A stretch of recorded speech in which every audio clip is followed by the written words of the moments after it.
और जो बातें सामने आ रही हैं, आप कह सकते हैं कि हर कोई एक दूसरे को हराने के चक्कर में इस चुनाव का परिणाम दूसरे या फिर तीसरे चरण की गिनती में हो तो कोई बड़ी बात नहीं होगी। देखिए एक बात समझिए, कई टीचर मित्र हमको फोन कर रहे थे कि सर क्या हुआ, क्या ब्रजवासी जी का क्या होगा, कौन लड़ाई में है, कुछ आप भी कुछ रिपोर्ट नहीं कर रहे हैं। हम कहे भाई हम चीजों को समझ रहे हैं कि आखिर वोटिंग में हुआ क्या, जरा इस वोट के प्रोसेस को समझिए। लगभग 1.5 लाख वोटर है, 49% पोल हुआ है, पिछली बार की तुलना में 2% ज्यादा पोल हुआ है, ये बात समझ लीजिए। और जो सबसे ज्यादा वोट मुजफ्फरपुर में है और सबसे ज्यादा वोट मुजफ्फरपुर में इस बार भी पड़ा है, लगभग 83,000 वोट है और सबसे ज्यादा वहीं वोटिंग हुआ है। एक बात समझ जाए कि अगर 75,000 के 70,000 अगर पोल हुआ है तो फर्स्ट प्रेफरेंस, ये प्रेफरेंस का वोटिंग है, ये डायरेक्ट काउंटिंग नहीं होता है। तो फर्स्ट प्रेफरेंस में जिसको 35,001 वोट आएगा वही चुनाव जीत सकता है, और 35,001 वोट लाने की स्थिति में ब्रजव्यासी नहीं है।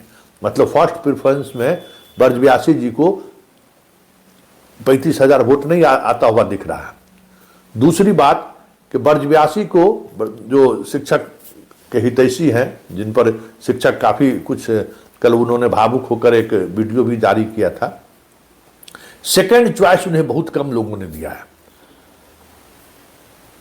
ये इनका वोटर जो इनको वोट किया है उसमें बहुत सारे लोग सेकंड चॉइस दे दिए, जो फर्स्ट चॉइस नहीं दिए जनसुराज को, उसका सेकंड चॉइस दे दिए हैं जनसुराज को। और ये जो जनसुराज को जो सेकंड चॉइस दिए हैं वही ब्रजवासी जी के लिए खतरे की घंटी है, एक बात समझ लीजिए। क्योंकि सेकंड चॉइस जैसी होगा तो इनका जितना वोट है ना, जो नंबर 1 पर रहेगा उसमें जुड़ जाएगा। बड़ा एक दूसरे तरीके से कैलकुलेशन होता है वोट का, जरा उस गिनती को आप समझ लीजिए। इसलिए ब्रजवासी जी के लिए ये चुनाव बहुत मुश्किल भरा चुनाव हो गया, क्योंकि अमित विक्रम वहां तब एक एक चीज क्षण के सामने आ रहा है ना, कि वो ब्रजवासी के खिलाफ जनस्वराज के लिए पक्ष में प्रचार कर रहा था, कुछ वो भी वोट को बाएं दाएं किया है, कुछ जो ट्रेडिशनल कास्ट के लाइन पर जो शिक्षक वोट किए हैं वो भी ब्रजवासी का ही वोट टूटा है, फिर पैसे लेकर भी लोग वोट किए हैं। तो जो शिक्षक एकता की बात हो रही थी ना, वो वहां पूरी तौर पर बिखर गया है। कमिटेड वोटर वोट किए हैं, लेकिन दूसरा चॉइस जो उन्होंने जनसुराज को दिया है ये इनके लिए नुकसान कर गया है। तो कह सकते हैं कि ब्रजवासी अब लड़ाई में फर्स्ट राउंड के बाद बने रहेंगे कि नहीं बने रहेंगे कहना मुश्किल है। फर्स्ट राउंड में ही ब्रजवासी बाहर हो जाए तो कोई बड़ी बात नहीं होगी। फिर बात अगर हम करें कि जो लोजपा चिराग के जो बागी होकर जो उम्मीदवार चुनाव लड़े हैं, उनकी संभावनाएं कहां तक है। देखिए वो राजपूत वोटर को काफी अपने तरफ मोबिलाइज करने में कोशिश की और उसमें उन्हें सफलता मिला है। कुछ कुशवाहा वोट भी वो लाए हैं, और वैशाली में उन्होंने अपने प्रभाव से और कुछ कह सकते हैं कि चिराग पासवान का जो अंडर टेबल खेल हुआ है उसका लाभ मिलता हुआ दिख रहा है। फिर भी ये 50% वोट लाने की स्थिति में नहीं दिख रहा है। सेकेंड चॉइस, इसके जितने वोटर इसको वोट किया है उसमें न ब्रजवासी का वोटर, बहुत कम वोटर इसको सेकेंड चॉइस दिया है। इसलिए फर्स्ट राउंड के बाद हमें नहीं लगता है कि ये भी बने रहेगा, इसको भी आउट होना ही होना है। और अब बात कीजिए जनसुराज की, तो जनसुराज के मामले में एक जो अपडेट आया है, जनसुराज के उम्मीदवार मेडिकल प्रोफेशन से जुड़े हुए हैं और उनका पारिवारिक बैकग्राउंड भी है। उनके पिताजी राम कुमार सिंह वहाँ विधान पार्षद रहे हुए हैं, भूमिहार जाति से आते हैं, तो एक जाति का वोट तो उनको मिला ही है, बहुसंख्यक वोट उनके साथ गया है। उसके अलावा जो ब्रजवासी को जितना वोट आया है उसका सेकंड प्रेफरेंस मैक्सिमम जनसुराज के उम्मीदवार को गया है। ये बातें सामने आ रही हैं। तो जनसुराज फर्स्ट प्रेफरेंस में अब देखना यह है कि वो लड़ाई में बने रह पाते हैं कि नहीं। अगर फर्स्ट प्रेफरेंस में बने रह गए तो फिर लड़ाई बड़ी दिलचस्प हो जाएगी। ये देखने वाली बात होगी, लड़ाई वाकई में दिलचस्प होगी। क्योंकि देखिए नीचे से छठ नहीं होता है। आप इसमें क्या गिनती है, जैसे मान लिया 18 उम्मीदवार हैं, प्रथम चरण की गिनती हुई और 51% पोल अगर मतलब 50% प्लस 1 अगर वोटिंग नहीं हुआ तो फिर नीचे से जितने लोग हैं वो सब लोग छट जाएंगे, सब लोग छट जाएंगे। और नीचे से जितने लोगों के पास जितना वोट आया है वो सब जो टॉप रहेगा उसमें जुड़ता चला जाएगा, समझ गए? जो टॉप रहेगा ना उसमें जुड़ता चलेगा और जुड़ते जुड़ते जुड़ते अंत में जो सेकंड पोजीशन पर रहेगा उसको जितना वोट आया है वो वोट फर्स्ट वाले में जुड़कर वो जीत जाता है। यही प्रोसेस है।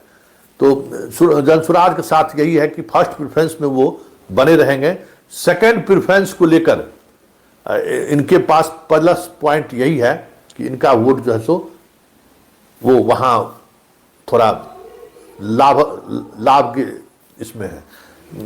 लोजपा वाला उम्मीदवार का भी सेकंड प्रेफरेंस जनसुराज को मिला है, तो वो एक अलग एडिशनल वोट इसके साथ जुड़ा है।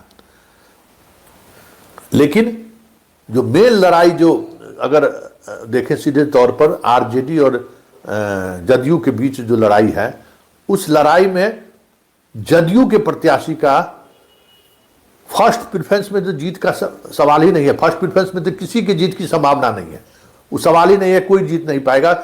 मतलब अगर वोटिंग हुआ है 75,000 तो 36-37 करीब जो वोट फर्स्ट प्रेफरेंस किसी को नहीं आएगा, ये तय है। क्योंकि जदयू के उम्मीदवार का भी जो आधार वोट था बनिया बीजेपी वाला गायब है, वो चल गया आरजेडी के साथ। जो आरजेडी का उम्मीदवार वहां लड़ रहा है वो भी बनिए हैं, भूमियार साहब, राजपूत साहब। फर्स्ट प्रेफरेंस इनको नहीं मिला है, बहुत कम मिला है। तो बच गए ये जनाब ब्राह्मण का जो भी वोट ये लाए होंगे फर्स्ट प्रेफरेंस के रूप में। और देवेश चंद्र ठाकुर को मुख्यमंत्री के कहने के बाद जो उन्होंने सक्रियता दिखाई है, तो उसमें फर्स्ट प्रेफरेंस अब जितना वोट इसको मिल गया हो।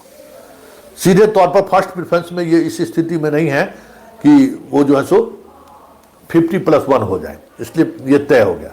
बात आरजेडी की करें तो यादव, मुसलमान और बनिया, ये कॉम्बिनेशन उनके साथ रहा है। और ये फर्स्ट प्रेफरेंस में तो सवाल ही नहीं, लेकिन ये लड़ाई में रहेंगे। और ये तय है कि सेकंड प्रेफरेंस की गिनती होगी तो जनसुराज और आपको आरजेडी और जदयू, यही 3 मैदान में रहेगा। ये साफ कैलकुलेशन जो आ रहा है उसमें साफ दिखने लगा है। ब्रजवासी भी बाहर होंगे, आपको लोजपा के जो बागी उम्मीदवार हैं वो भी बाहर होंगे। मतलब समझ जाइए कि 18 में से 15 उम्मीदवारों को फर्स्ट राउंड में बाहर हो जाएगा। ये साफ वोटिंग ट्रेंड से दिख रहा है। अब देखना यह होगा कि ब्रजवासी और लोजपा वाले के जो बागी उम्मीदवार हैं उसका सेकंड प्रेफरेंस के बाद जदयू लड़ाई में बने रहता है कि नहीं रहता है, ये देखने वाली बात होगी। क्योंकि अगर वो सेकंड प्रेफरेंस में पिछड़े तो फिर आरजेडी का, हाँ भले बनिया वोट भले उनको मिल गया, लेकिन जनसुराज वहां भी सेंधमारी किया है। इसलिए आप कह सकते हैं कि बहुत ही टाइट चुनाव हुआ है और इस चुनाव का परिणाम कुछ भी हो सकता है।